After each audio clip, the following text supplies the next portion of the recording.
Assalamualaikum warahmatullahi wabarakatuh. Perkenalkan, nama saya Fahmi Husain, SPD MSc. Saya adalah seorang dosen di Program Studi Biologi Fakultas Matematika dan Ilmu Pengetahuan Alam Universitas Nahdlatul Ulama Mataram.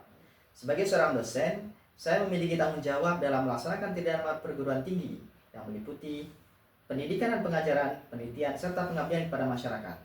Ketiga aspek tersebut menjadi landasan utama dalam menjalankan profesi sebagai seorang pendidik sekaligus ilmuwan yang berkomitmen untuk menghasilkan lulusan yang kompeten, berkarakter, dan mampu memberikan kontribusi nyata bagi pembangunan masyarakat. Dalam bidang pendidikan dan pengajaran, saya meyakini bahwa proses pembelajaran tidak hanya bertujuan untuk mentransfer pengetahuan, tetapi juga membangun kemampuan berpikir kritis, keterampilan ilmiah, karakter, maupun kepedulian mahasiswa terhadap lingkungan sekitar. Oleh karena itu, setiap mata kuliah yang saya ampu selalu dipersiapkan secara matang melalui penyusunan rencana pembelajaran semester, bahan ajar, modul, media pembelajaran, instrumen asesmen, maupun strategi pembelajaran yang mengacu pada prinsip Outcome Based Education atau OBE, Student Centered Learning, maupun metode-metode lainnya yang relevan. Dengan pendekatan tersebut, mahasiswa diharapkan tidak hanya memahami konsep, tetapi juga mampu menerapkannya dalam memecahkan berbagai permasalahan nyata di bidang biologi dan lingkungan. Selama menjalankan tugas sebagai seorang dosen, saya telah banyak mengampu berbagai mata kuliah yang berkaitan dengan ilmu biologi, yang diantaranya biologi, taksonomi tumbuhan, analisis vegetasi, ekologi perairan, kesehatan lingkungan, etika lingkungan, maupun ekowisata. Pada setiap mata kuliah yang dirancang ini memberikan pengalaman belajar yang kontekstual melalui perpaduan antara pembelajaran di kelas, praktikum di laboratorium, observasi lapangan, studi kasus, diskusi ilmiah, serta pemanfaatan teknologi digital sesuai kebutuhan materi. Mata kuliah yang disampaikan dalam video pengajaran kali ini adalah mata kuliah ekowisata. Mata kuliah ini terdiri dari 16 pertemuan selama satu semester yang terdiri dari menjelaskan konsep, prinsip, dan pengembangan ekowisata. Kemudian yang kedua, menganalisis potensi biodiversitas sebagai daya tarik ekowisata berbasis konservasi. Kemudian yang ketiga, menganalisis kondisi biofisik dan sosial kawasan untuk pengembangan ekowisata berkelanjutan. Kemudian yang keempat, melakukan interpretasi lingkungan dan analisis daya dukung kawasan wisata alam menggunakan pendekatan ilmiah dan spasial. Kemudian yang kelima, menyusun rancangan paket ekowisata berbasis masyarakat. Kemudian yang keenam, menyusun proposal pengembangan kawasan ekowisata yang mengintegrasikan aspek konservasi, pemberdayaan masyarakat, ekonomi hijau, dan SDGs. Adapun sumber referensi yang digunakan di dalam mata kuliah ini terdiri dari berbagai buku ekowisata yang telah banyak diterbitkan oleh para peneliti, kemudian juga berbagai macam jurnal ilmiah yang relevan sebagai sumber belajar. Di dalam video pengajaran kali ini, saya akan menyampaikan praktik mengajar mata kuliah ekowisata pada pertemuan yang ke-10 tentang menganalisis potensi ekowisata mangrove, pesisir, dan laut. Di dalam video pengajaran kali ini disampaikan dengan menggunakan metode DIA, Delivery Interaction Assessment, sebagai metode pembelajaran.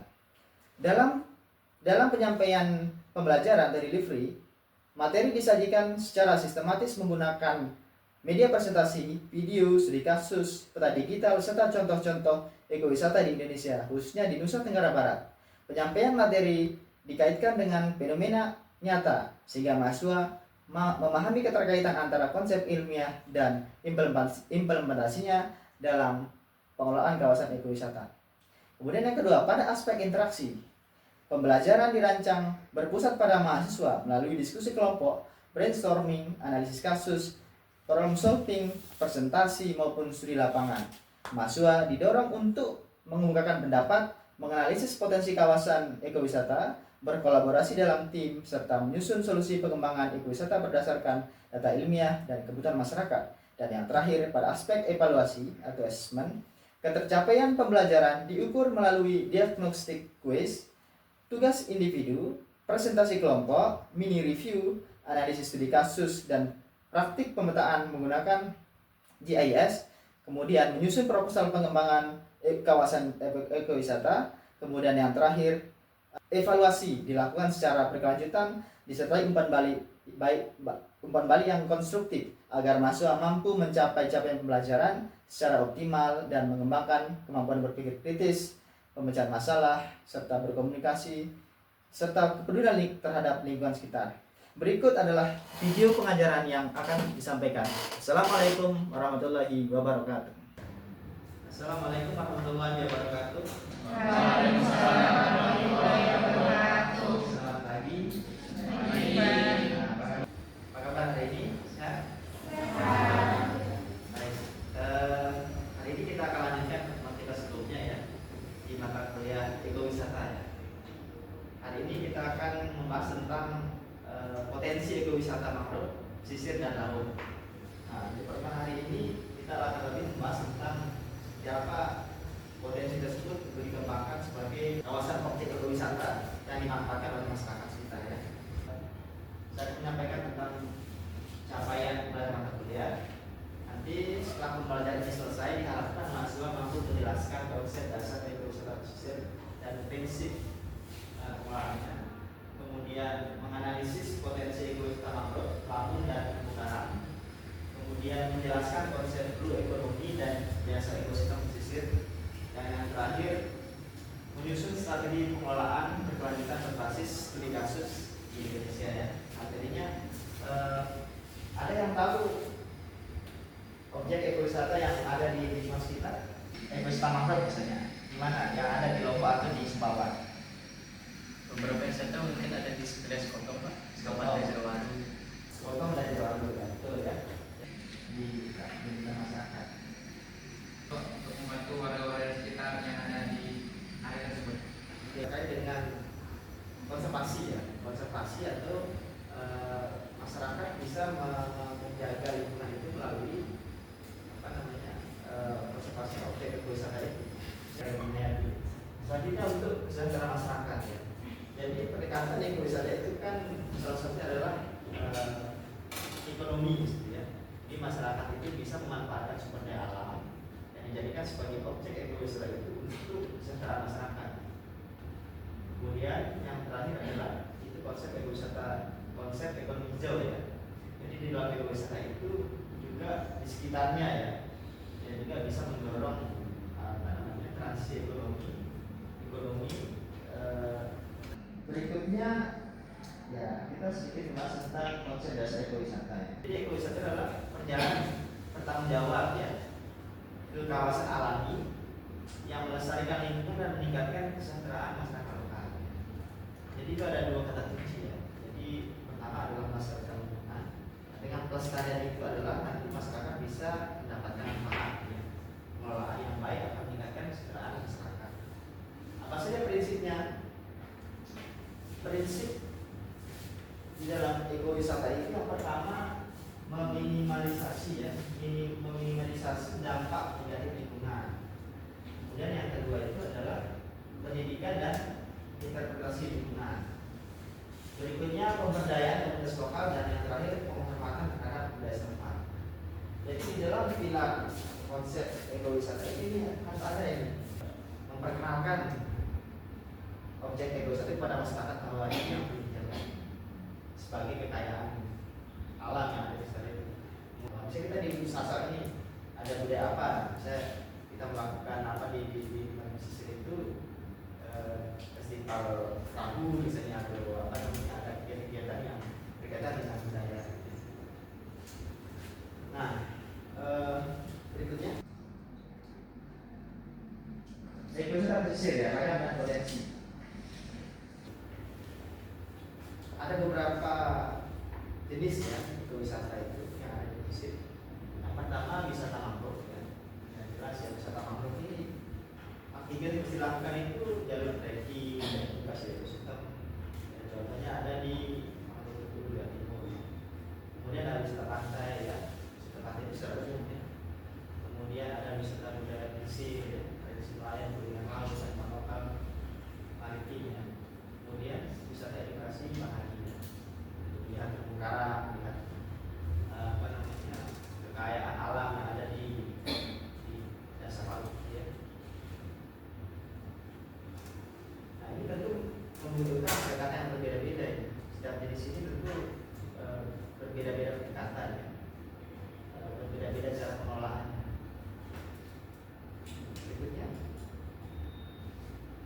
jasa ekosistem ya, berkaitan dengan ekosistem makhluk.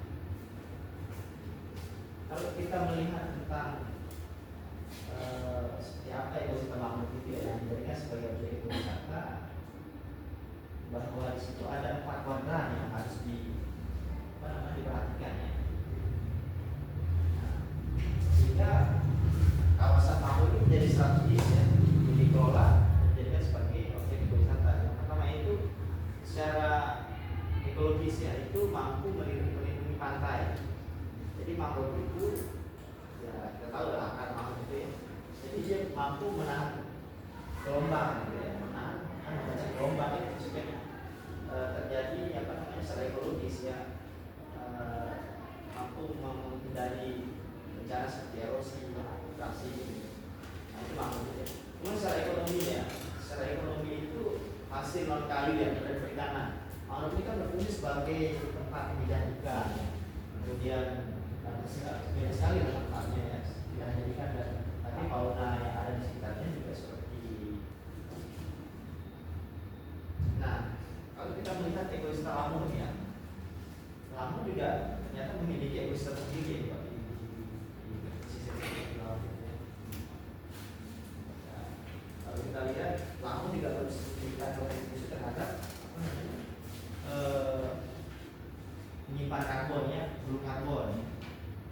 Kemudian juga habitatnya itu dan habitat dan biodiversitas ya, itu sebagai tempat menyajikan ya. Kemudian tempat penyu di situ ya, ada menjadi pertanyaan dan lain, ada kita laut di situ ya di nah, juga potensi ekowisatanya juga itu sebagai tempat snorkeling gitu ya, snorkeling wisata, kemudian pemantauan itu yang dilakukan. Jadi nanti pengunjung atau wisatawan yang suka snorkeling itu ya dia akan ke laut, sehingga bagi juga dijaga ekosistem sebagai objek wisata. Nah terumbu karang juga ya, terumbu karang juga penting ya, yang kedalaman 15 sampai 20 meter sudah kelihatan terumbu karang. Itu juga punya ekosistem tersendiri ya di dalam sisi itu.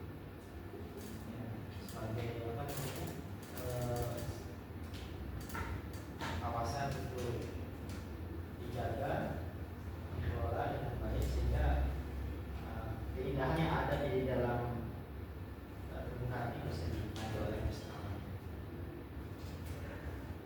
Nah, kaitannya dengan ekonomi ya, ini juga salah satu aspek dalam wisata ini ya, ekonomi berkelanjutan ya. Jadi konsep dan prinsip ya ekonomi biru itu ya, itu mampu dilakukan secara berkelanjutan, inklusif ya, terintegrasi dan berkeadilan. Ada 4 pilar utama yang harus disampaikan di dalam mewujudkan ekonomi biru itu. Yang pertama ekonomi sirkular ya. Ekonomi sirkular ini ya mampu meminimalisir ya produksi limbah itu ya. Kemudian sebagai daur ulang sumber daya ya. Kemudian yang berikutnya konservasi ekosistem basis produktivitas jangka panjang. Kemudian yang ketiga adalah kesejahteraan komunitas, dan yang terakhir adalah efisiensi sumber daya. Nah, jadi di dalam ekonomi biru ini beberapa SDGs yang bisa terkait ya. Pertama SDGs 8 yaitu tentang perubahan ekonomi, yaitu SDGs 13 tentang mitigasi perubahan iklim, SDGs 14 kehidupan di bawah air laut, kemudian SDGs 15 itu kehidupan dan tanah ya, air dan land. Kemudian SDGs pertama itu adalah memberantas kemiskinan ya. Dan yang terakhir adalah partnership atau kolaborasi antar stakeholder ya. Nah, mungkin pernah ada yang memahami tentang jasa ekosistem itu kan ada 4 di sini ya. Ekosistem, jasa ekosistem ini ada 4 pilar ya. Ada 4 pilar. Yang pertama provisioning ya, yang kedua regulating, yang ketiga supporting, yang keempat culture di dalam setiap pilar ini juga ada beberapa bagian yang bisa dicontoh ya. Misalnya di itu ada situ, river, medical plants, regulation itu ada coastal protection, carbon sequestration, water conservation, dan climate regulation. Supporting apa itu? Sampainya ada beberapa tiga di situ ada nutrient cycling, primary production, habitat information, dan biodiversity. Nah, untuk budaya yang cultural itu ekowisata, ecotourism, recreation, spiritual values, education, dan traditional knowledge. Nah, jadi kalau kita menghubungkan antara ekosistem tadi ada ekosistem mangrove, ekosistem karang, ekosistem alam itu bisa dihubungkan untuk diarahkan kepada pariwisata, ekowisata itu ya. Dan tentunya di situ bagian yang tidak langsung adalah keterlibatan masyarakat itu ya. Masyarakat sebagai pengelola ekowisata yang mampu membuat regulasi, membuat peraturan sehingga manajemen daripada ekowisata itu bisa dilaksanakan sehingga terlibatkan semua pihak dari misalnya pemerintah desa, pemerintah setempat itu, kemudian masyarakat dan pengelola itu termasuk itu bisa melakukan kegiatan yang tidak melanggar sesuai dengan peraturan yang ada. Nah, berikutnya kita akan berdiskusi ya. Jadi ini masuk dibuat menjadi berapa kelompok? Ada 3 kelompok ya. Ya, ada 3 kelompok. Jadi kelompok 1 membahas tentang potensi ekowisata mangrove di Skoto ya. Kelompok 2 membahas kelompok 2 membahas tentang ekowisata yang mangrove yang ada di Selat, dan kelompok terakhir membahas tentang potensi ekowisata yang ada di mana di Pulekas ya. Ya, silakan masing-masing kelompok berdiskusi ya. Jadi nanti kita presentasikan.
mangrove di sana. Nah, kenapa dari mangrove ini penting? Yang pertama, menjaga kualitas air. Merupakan salah satu fungsi mangrove yang dapat kita katakan sebagai penyaring sedimen dan polutan sebelum mencapai laut, sehingga air menjadi lebih bersih dan mendukung kesehatan ekosistem pesisir dan terumbu karang. Dalam wisata Bukit Kembar ini sendiri juga terdapat adanya 3 pilar utama di sana. Yang pertama, adanya konservasi lingkungan yang sudah dijalankan, yang sebagian dari pendapatan wisata yang diputar kembali untuk pemeliharaan, pembibitan. Konsep dari edukasi ini bisa kita ambil sebagai contoh di desa saja, yang dimana sekiranya saat wisatawan datang, dari pemandu masyarakat sekitar, masyarakat lokal sendiri langsung mendatangi wisatawan dan memberikan edukasi ataupun informasi yang ingin diketahui dari wisatawan itu sendiri, sehingga secara langsung dapat memberikan edukasi berupa bagaimana pentingnya mangrove bagi lingkungan. Dengan demikian, Pantai Bukit Kembar, ekowisata Bukit Kembar dapat menjadikan destinasi wisata yang berkelanjutan untuk generasi sekarang dan berikutnya. Sekian dari saya, terima kasih.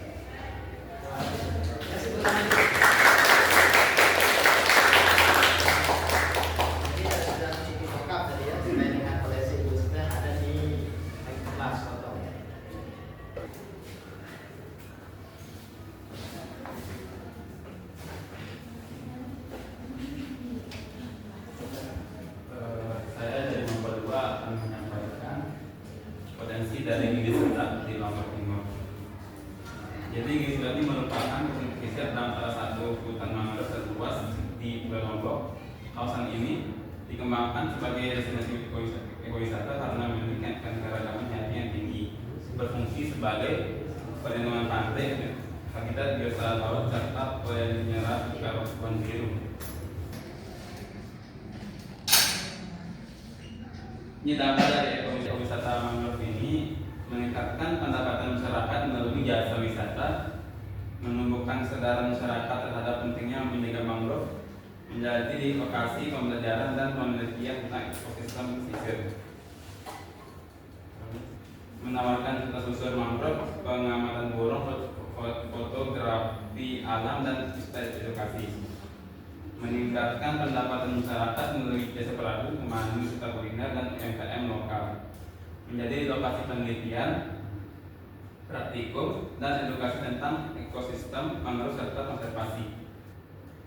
Dari visual ini dapat disimpulkan bahwa ekowisata bukan hanya tentang meningkatkan keindahan alam, tetapi juga tentang menjaga kelestarian lingkungan dan meningkatkan kesejahteraan masyarakat dengan pengelolaan yang baik. Terima kasih.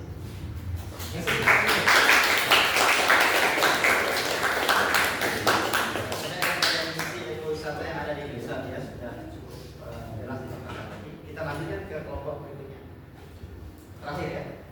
Setelah itu kita ada sesi diskusi dan tanya jawab.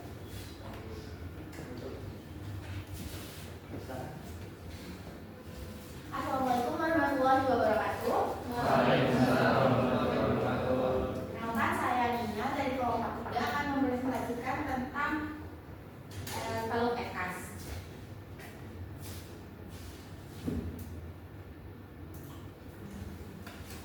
Jadi Teluk Ekas ini terletak di Kecamatan Biruwaru, Kabupaten Lombok Timur, Nusa Tenggara Barat. Nah, jadi Teluk Ekas ini memiliki garis pantai yang sangat panjang dan sangat indah. Nah, salah satu potensinya itu adalah sebagai spot surfing terbaik di Lombok, karena itu ombaknya sangat menantang.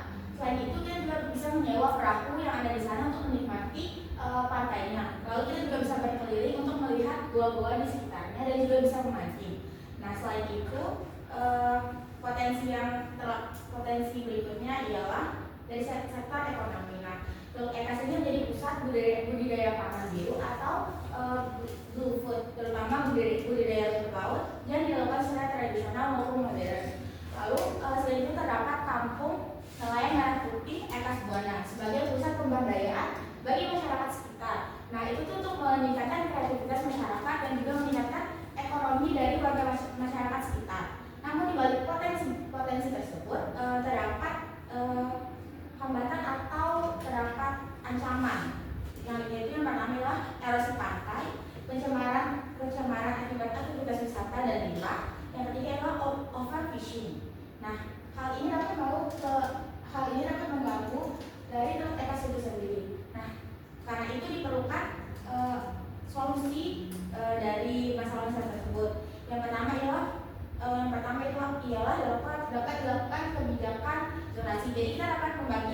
zonasi tertentu untuk misalnya satu zonasi ini untuk wilayah konservasi dan zonasi lainnya itu untuk wilayah pariwisata. Nah, sekian dari saya. Wassalamualaikum warahmatullahi wabarakatuh.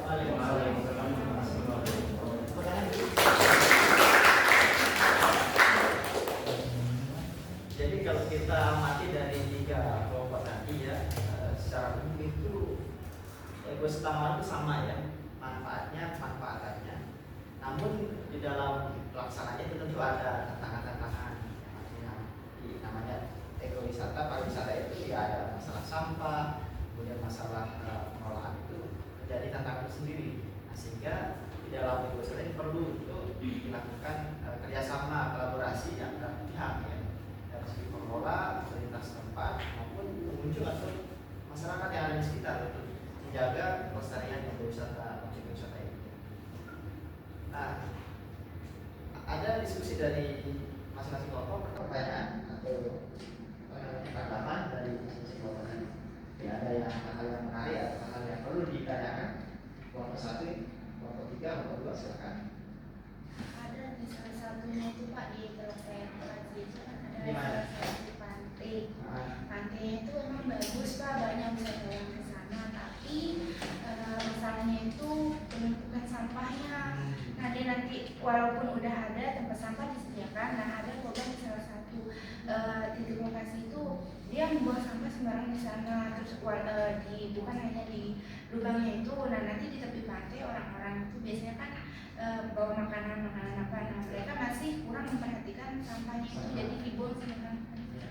nah nanti ada itu ada 4 ya, ada 4 di setiap kelompok nanti juga akan jadi melakukan tahapan ini ya. Nah, terakhir ya, sebagai kesimpulan pertemuan kita hari ini, jadi yang pertama itu ekowisata pesisir ya, ini mengutamakan keseimbangan antara konservasi dan pemanfaatan sumber daya alam ya. Nah, yang kedua, mangrove, lamun dan terumbu karang ini memiliki potensi yang sangat besar sebagai objek ekowisata sekaligus penyedia jasa ekosistem. Nah, yang ketiga, konsep ekonomi biru itu menjadi landasan ya, landasan pengelolaan yang berkelanjutan dan berpotensi pada kesejahteraan masyarakat. Dan yang terakhir, strategi pengelolaan yang efektif memerlukan kolaborasi pemerintah, masyarakat akademisi, dan sektor swasta berdasarkan karakteristik wilayah pesisir. Nah, ini kesimpulan yang bisa kita sama-sama dapatkan hari ini. Kita lanjutkan minggu depan berkaitan dengan studi kasus yang ekowisata yang ada di Indonesia. Ya, terima kasih atas kehadirannya. Kita cukupkan, kita tutup pertemuan kita hari ini dengan sama-sama melapaskan hamdalah.